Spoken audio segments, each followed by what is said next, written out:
उसके बाद बात आती है कि हमारे पास जो है कि पार्टीशन फंक्शन क्या है। हमारा जो रिजल्ट आया है मैक्सवेल बोल्ट्जमैन डिस्ट्रीब्यूशन लॉ के अंदर ये रिजल्ट आया है। इसमें जो ये नीचे वाली टर्म है इसको हम मानते हैं क्या क्या क्या उसे डिनोट करते हैं, जो कि क्या क्या कहलाता है, पार्टीशन फंक्शन। एक्चुअली में पार्टीशन फंक्शन क्या है कि जैसे कि यहाँ से देखने से ही पता चल रहा है आपको कि जितने भी पार्टिकल्स हैं उनको एनर्जी के हिसाब से पार्ट उनका पार्टीशन करना, ठीक है, वही पार्टीशन फंक्शन कहलाता है। ठीक है, तो ये जैसे कि यहाँ पे दिखाई भी दे रहा है कि जैसे कि आपके पास ये जो है आपके पास कोई एन आई पार्टिकल है, वो ई आई स्टेट्स में उनको डिस्ट्रीब्यूट किया गया है। जी आई डिजनरेसी को इंक्लूड किया गया है क्योंकि हमारे पास बहुत सारी ऐसी स्टेट्स भी होती हैं जो जिनकी एनर्जी क्या रहती है, सेम। ठीक है, और यहाँ पे देखिए जैसे कि क्या वो है वो जो एन आई और एन ड्रम है इसके प्रोपोर्शनल होता है, इन्वर्सली प्रोपोर्शनल मान सकते हो आप। ये एन आई और कैपिटल एन, ये हमारे पास फ्रैक्शन होता है मॉलिक्यूल्स का जो ओनली ई आई स्टेट में अरेंज होते हैं। फॉर एग्जांपल मैं मान के चलूँ, यहाँ पे देखो जो बोल्ट्जमैन डिस्ट्रीब्यूशन लॉ है वो मैक्सवेल बोल्ट्जमैन डिस्ट्रीब्यूशन लॉ से थोड़ा सा अलग होता है। जो जिसकी वैल्यू होती है हमारे पास ये N I equal to N naught G I E की minus epsilon by K T, where G I is degeneracy, N naught means number of particle in ground state.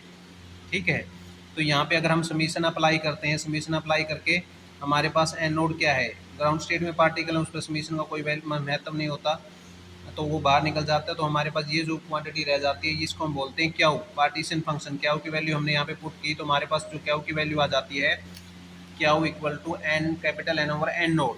तो यहाँ से हम फिजिकल सिग्निफिकेंस के बारे में बात करेंगे पार्टीशन फंक्शन की। अब यहाँ से देखिए कि जो ये जो एन भी एक नंबर है, एन नोड भी एक नंबर है। एन नोड क्या है, number of particle in ground state, capital N क्या है, टोटल नंबर ऑफ पार्टिकल। तो इसका मतलब क्या हो भी रेशो है दो नंबर्स का, तो ये भी एक नंबर ही मिलेगा। ठीक है, दूसरा ये एक डायमेंशनलेस क्वांटिटी मिलेगा।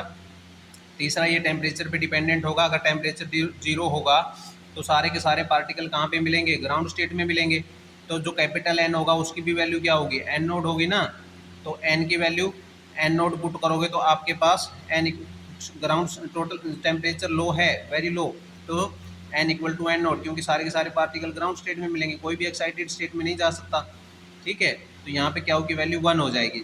अब जैसे जैसे आप टेम्परेचर को इंक्रीज करेंगे, number of particle ground state से एक्साइटेड स्टेट में जाएंगे, तो एन की वैल्यू बढ़नी शुरू हो जाएगी। ठीक है, ठीक है, और एन सॉरी आप ऐसे भी बोल सकते हो कि एन नोड की वैल्यू जो ग्राउंड स्टेट में पार्टिकल हैं वो कम होते जाएंगे, जैसे जैसे टेम्परेचर बढ़ेगा वो एक्साइटेड स्टेट में जाते जाएंगे, तो इससे एन नोड की वैल्यू कम होती जाएगी, तो हमारी क्याऊ की वैल्यू इंक्रीज होती जाएगी।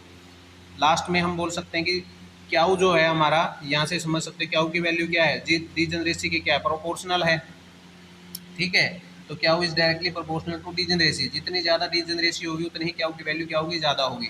उसके बाद आप ये भी बोल सकते हो कि प्रोबेबिलिटी के डायरेक्टली प्रोपोर्शनल है Q, partition function is directly proportional to the probability. Probability और डीजनरेसी में कोई ज़्यादा फर्क नहीं है, डीजनरेसी भी एक हिसाब से प्रोबेबिलिटी ही होती है, लेकिन वो उन्हीं स्टेट्स की होती है जिनकी एनर्जी सेम होती है, कि उनमें कैसे डिस्ट्रीब्यूशन किया जाता है पार्टिकल्स का।